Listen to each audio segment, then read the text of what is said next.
समाज में मान्यता है कि महान लोगों का आशीर्वाद अथवा अभिशाप फलीभूत होता है, किंतु ये सच नहीं है।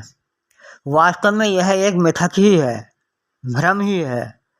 कुछ लोग इस पक्ष में बहुत सारे उदाहरण भी दे देते हैं।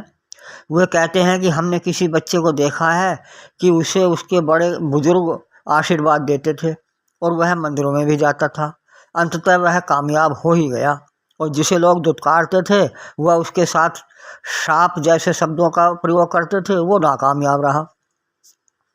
हाँ, ये ठीक है, सामान्यतया ऐसा होता है, किंतु इसका कारण आशीर्वाद या अभिशाप नहीं। फिर क्या कारण है इसका? कारण यह है कि कोई भी अच्छा व्यक्ति अपने मन से उसी को आशीर्वाद देता है जो अच्छा होता है। बुरे लोगों को कोई भी अच्छा व्यक्ति, साधु संत आशीर्वाद नहीं देना चाहेगा। अब आशीर्वाद पाने वाला बच्चा यदि पहले से ही अच्छा हो, बुद्धिमान व मेहनती हो, तो स्वाभाविक है कि वह योग्य भी होगा, और योग्यता ही सामान्यतः सफलता की कुंजी है। अतः वह कामयाब हो जाता है। उसे कामयाबी आशीर्वाद से नहीं अपितु परिश्रम व योग्यता से मिली। जिस बच्चे का जीवन आरंभ से ही बुराइयों से भरा रहा, वह न तो योग्य बन सका न मेहनती, अतः वह सफलता प्राप्त नहीं कर सका। यह उसको आशीर्वाद न मिलने का परिणाम नहीं था, क्योंकि आशीर्वाद भी तो उसे उसी कारण न मिल सका कि पहले से ही उसके अंदर बुराइयां थीं। हाँ, इसका अपवाद भी कहीं कहीं होता है।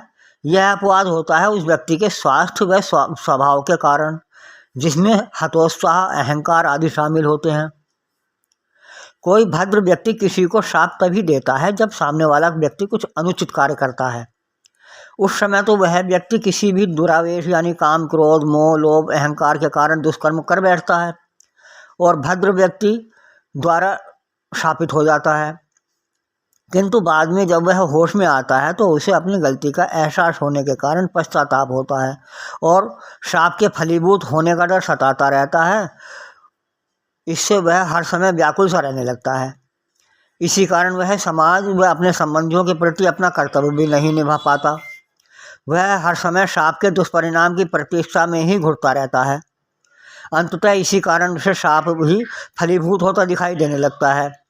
यही कारण है कि कभी अनुचित कार्य न करने वाले लोगों को शाप दिए जाने पर भी वह फलीभूत नहीं होता, क्योंकि कर्तव्यशील व्यक्ति को भ्रमवश यदि कोई महापुरुष शाप दे भी दे तो उस शापित व्यक्ति को न तो पश्चाताप या गिलानी ही होती है और न ही वह शाप से घबराता है। उसका आत्मबल उसके साथ होता है। अतः उचित है कि कोई बुरा कार्य किया ही न जाए। हाँ, कुछ बुरे व्यक्ति भी ऐसे होते हैं जिन पर शाप का असर बिल्कुल नहीं पड़ता, क्योंकि उनका स्वभाव इस तरह का होता है कि वे अनुचित कार्य को अनुचित नहीं समझते।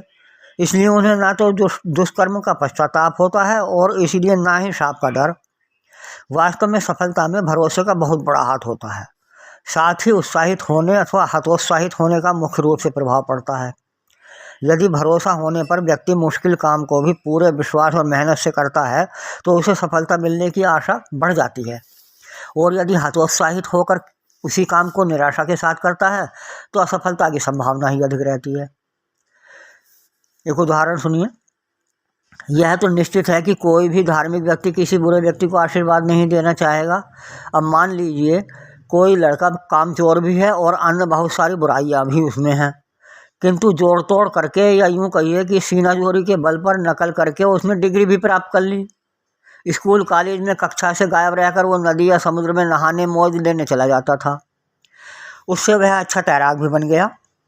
अब संयोग से वह तैराक प्रतियोगिताओं में सफलता पाकर वह उच्च स्तर का तैराक बन गया, राष्ट्रीय व अंतर्राष्ट्रीय तैराक भी बन गया। तो इसे आप क्या कहेंगे? उसे तो किसी ने आशीर्वाद भी न दिया था। इसी से संबंधित एक और उदाहरण। उपरोक्त उदाहरण वाला वही लड़का BA MA नकल से पास होकर एक नहर के किनारे घूम रहा है। वह देखता है कि कोई नौजवान नहर में बहकर आ रहा है। इस बुरे लड़के की नज़र उस पर पड़ती है। ये देखता है कि इस नौजवान की कमर पर एक बड़ा सा बैग भी है और यह नौजवान तैरना नहीं जानता, इसलिए डूब रहा है। क्यों ना मैं इसे मारकर इसका बैग हासिल कर लूँ, हो सकता है बैग में धन हो। ऐसा सोचकर यह लड़का नदी में छलांग लगा देता है। इसके छलांग लगाते ही डूबने वाला युवक इससे लिपट जाता है। उससे छूटने में नाकामयाब यह बुरा लड़का उसी के साथ नदी से बाहर आ जाता है। तभी किसी ऑफिसर के साथ कुछ लोग वहाँ तक पहुँच जाते हैं। उनसे डरकर यह बुरा लड़का उस नौजवान को बचाने का नाटक करने लगता है। वास्तव में जो नौजवान डूब रहा था वो इसी ऑफिसर का बेटा था। वह ऑफिसर इस बुरे लड़के का पता आदि पूछकर अपने प्रभाव से उसे सरकारी नौकरी दिला देता है और कुछ दिनों बाद यह भी एक अधिकारी बन जाता है। अब बताइए कि यह किस आशीर्वाद का फल है। यह उदाहरण मैं कोई असंभव वाला नहीं दे रहा हूँ, ऐसी घटना असंभव नहीं है, संभव है। बहुत सारे उदाहरण ऐसे देखने को मिल जाते हैं इससे मिलते जुलते। तो इस उदाहरण में उसे तो बहुत सारे अभिशाप मिले थे लड़के को, फिर भी एक अधिकारी बन गया। वास्तव में आशीर्वाद कोई सफलता का कारक नहीं, बल्कि आशीर्वाद तो स्वयं ही एक सफलता ही है, क्योंकि अपने व्यवहार के द्वारा ही यह पाया जाता है। उसी तरह अभिशाप भी असफलता का कारक नहीं बल्कि असफलता है, क्योंकि अपने दुर्व्यवहार के कारण ही वह मिलता है। एक कटु सत्य यह भी है कि सफलता और असफलता समय और परिस्थिति पर भी निर्भर करती है, जैसे कि उपरोक्त उदाहरण में हुआ है। कभी कभी कातिल बच जाया करते हैं और बचाने वाला फंस जाया करते हैं। इससे भी यही सिद्ध होता है कि आशीर्वाद अभिशाप का कोई प्रभाव नहीं होता, क्योंकि कातिल के स्वभाव के आधार पर सोचा जाए तो नहीं लगता कि उसे कभी किसी अच्छे व्यक्ति का आशीर्वाद मिला ही होगा। और कुछ कहूँ, सफलता स्वभाव और परिश्रम पर भी निर्भर करती है।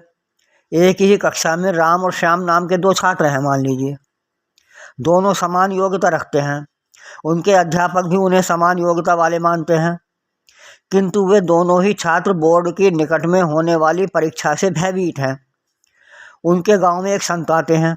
दोनों ही छात्रों को उन संत का आशीर्वाद प्राप्त होता है परीक्षा में पास होने का। आशीर्वाद मिलने के पश्चात राम सोचता है कि संत जी का आशीर्वाद तो मिल ही गया है, इसलिए पास तो हो ही जाऊंगा, क्यों ना और अच्छी मेहनत करूं ताकि प्रथम श्रेणी आ जाए। वह और मेहनत करता है और प्रथम श्रेणी से पास हो जाता है। श्याम का स्वभाव भिन्न है। वह सोचता है कि संत जी का आशीर्वाद तो मिल ही गया, पास तो हो ही जाऊंगा, क्यों अधिक मेहनत करूं। वह मेहनत करना छोड़ देता है, फलतः वह फेल हो जाता है। उपरोक्त प्रकरण में दोनों छात्रों को एक ही संत का समान आशीर्वाद हुआ था, किंतु श्याम के लिए वह आशीर्वाद भी अभिशाप बन गया। इसका अर्थ हुआ कि शक्ति आशीर्वाद में बिल्कुल नहीं थी, बल्कि राम नामक छात्र के स्वभाव और परिश्रम में थी।